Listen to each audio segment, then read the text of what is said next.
నువ్వు ఎన్ని మాటలన్నా ఎదుటివాడు నిన్ను క్షమిస్తున్నాడు అంటే, జాగ్రత్త గమనించండి, నువ్వు ఎన్ని మాటలన్నా ఎదుటివాడు నిన్ను క్షమిస్తున్నాడు అంటే నువ్వు చాలా ప్రమాదకరమైన స్థితిలో ఉన్నావని గుర్తించాలి. ఎందుకోసం తెలుసా?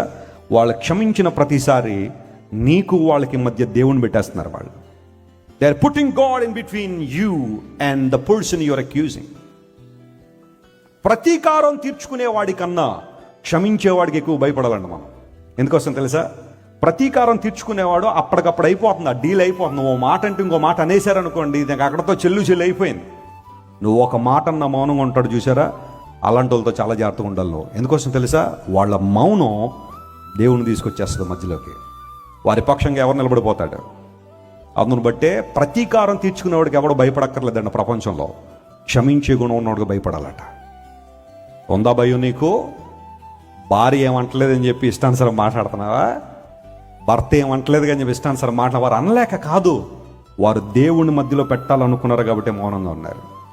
మా ఇంటి ప్రక్కోళ్ళ మీద ఎంత ఎగిరిపడినా ఎవ్వడు ఏమనడానికి లేదు. నా ఇష్టానుసారం ఎగురుతానంటావా? వాళ్ళు కూడా నీలాగా ఎందుకు ఎగరట్లేదో తెలుసా? వారు దేవుని మధ్యలో పెట్టాలనుకున్నారు కాబట్టి. తోటి విశ్వాసి నేను ఎన్ని మాటలన్నా పడుతుందండి, నన్ను క్షమించేస్తుందండి, అందరూ బట్టి నా నోరు ఉంది కదా, ఇష్టానుసారం మాట్లాడతాను, నిందలు క్రియేట్ చేస్తాను, రోమర్లు క్రియేట్ చేస్తాను, ఎవడు నన్ను అడగడానికి లేదంటావా? వాళ్ళని క్షమిస్తున్నారంటే అర్థం ఏంటో తెలుసా? దేవుణ్ణి ఆ వ్యాధ్యానికి తీసుకొచ్చేశారు, దేవునికి ఆ వ్యాధ్యాన్ని అప్పగించేశారు. అందును బట్టి ప్రతీకారం తీర్చుకునేవాడికి ఎప్పుడు నువ్వు భయపడక్కర్లా, క్షమించేవాడికి మాత్రం భయపడాలి. ఎందుకంటే ప్రభు వారి పక్షాన పోరాడతాడు.